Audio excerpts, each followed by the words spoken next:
안녕하세요. 최진호입니다. 최진호의 신앙탐구 52번째 시간으로 마태복음 시리즈의 27번째 시간입니다. 오늘은 마태복음 20장의 내용에 대해서 천국의 질서라는 제목으로 말씀 나누겠습니다.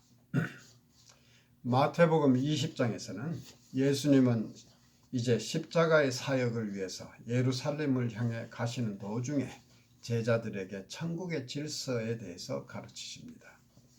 예수님은 품꾼을 구하는 포도원 주인의 비유를 말씀하셨습니다. 이른 아침에 나가서 하루에 한 데나리온씩으로 품삯을 약속하고 사람들을 고용해서 포도원에 들여보냈습니다. 그리고 나중에 제3시, 즉 오전 9시경에 다시 나가보니 아직도 장태 사람들이 있는지라 그들에게도 상당하게 주리라 약속하고 포도원에 들여보냈습니다. 그 후 제6시 약 정오경 그리고 제9시 오후 3시경에도 같은 방법으로 사람을 구해서 들여보내고 심지어 일할 시간이 이제 1시간밖에 남지 않은 제11시에도 일꾼들을 더 고용했습니다. 해가 저물어 하루 일을 마칠 시간이 되어서 나중에 온 자들로부터 시작해서 품삯을 지불하는데 한 데나리온씩 지불했습니다. 맨 나중에 온 사람들은 실제로 일을 한 시간이 1시간밖에 되지 않으므로 한 데나리온보다 더 적게 주어도 불평할 수 없는 상황이었습니다. 그런데 이들에게 한 데나리온을 주는 것을 보고 먼저 온 사람들은 이 주인은 매우 후한 사람이라고 생각했을 것입니다. 그리고 자기들은 한 데나리온보다 더 받을 것이라 기대했습니다. 그런데 자기들 차례가 되었는데도 똑같이 한 데나리온씩 주는 것이 아닌가. 이들은 나중에 온 이 사람들은 1시간밖에 일을 하지 않았는데 어떻게 저들에게 우리 종일 수고와 더위를 견디는 우리가 같이 줍니까? 하고 주인을 원망했습니다. 그러나 주인은 내가 너에게 잘못한 것이 없노라. 내가 나와 한 데나리온의 약속을 하지 아니하였느냐. 내 것이나 가지고 가라. 나중은 이 사람들에게 너와 같이 주는 것이 내 뜻이니라. 내 것을 가지고 내 뜻대로 할 것이 아니냐라고 대답하였습니다. 사실 처음에 온 사람들은 자기 몫을 계약한 대로 정확하게 받았으므로 불평할 이유는 없습니다. 단지 다른 사람과 비교했을 때 자기는 더 받을 줄 알았는데 그렇지 않으니까 불평을 하는 것입니다.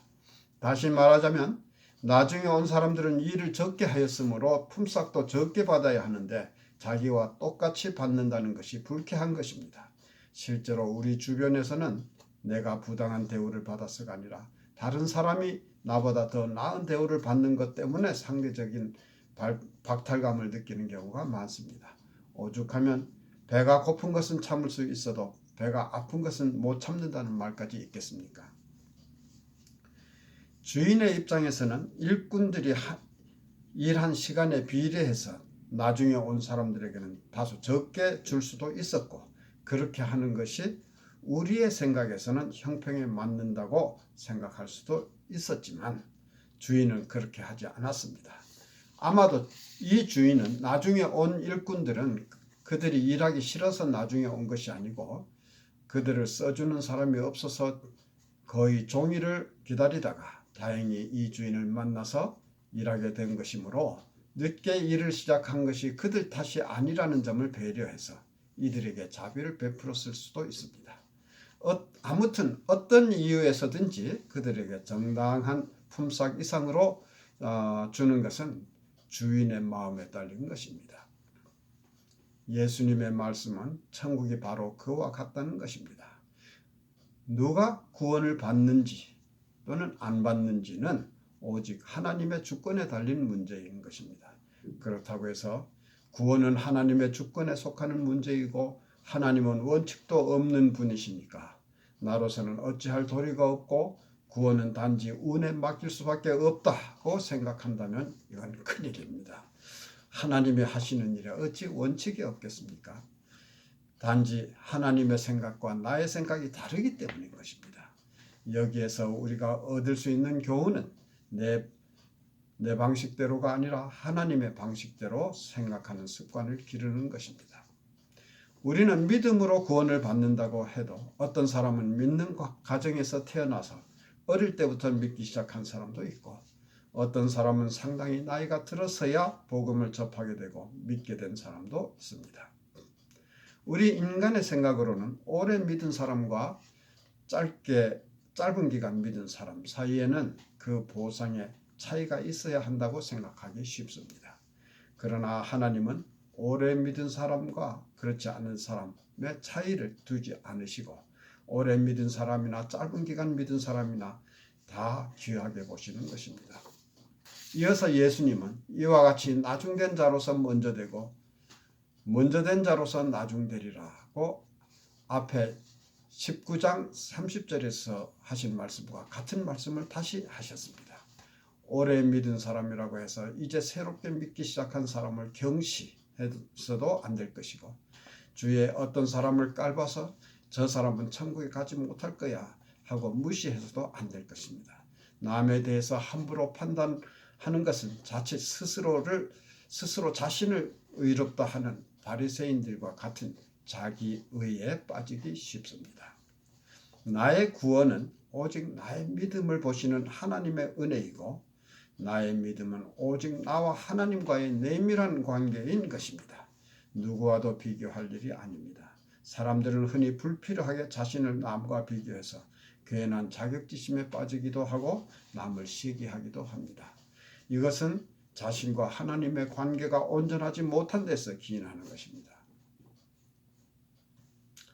이 일이 있은 후 예수님은 예루살렘으로 가시는 중에 길에서 제자들에게 보라, 우리가 예루살렘으로 올라가느니 인자가 대제사장들과 서기관들에게 넘기우며 저희가 죽이기로 결단하고 이방인들에게 넘겨주어 그를 능욕하며 채찍질하며 십자가에 못 박게 하리니 제3일에 살아나리라 고 다시 한번 예언하십니다.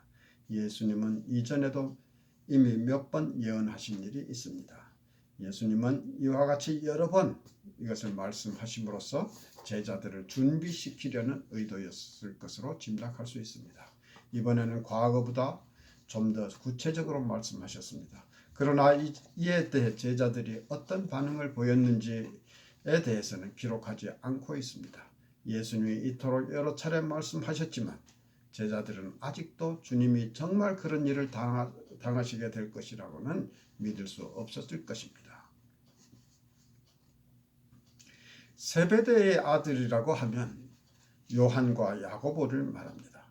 그들의 어미가 그 두 아들을 데리고 예수께 와서 소위 인사청탁을 하는 장면이 20절과 21절에서 소개되고 있습니다.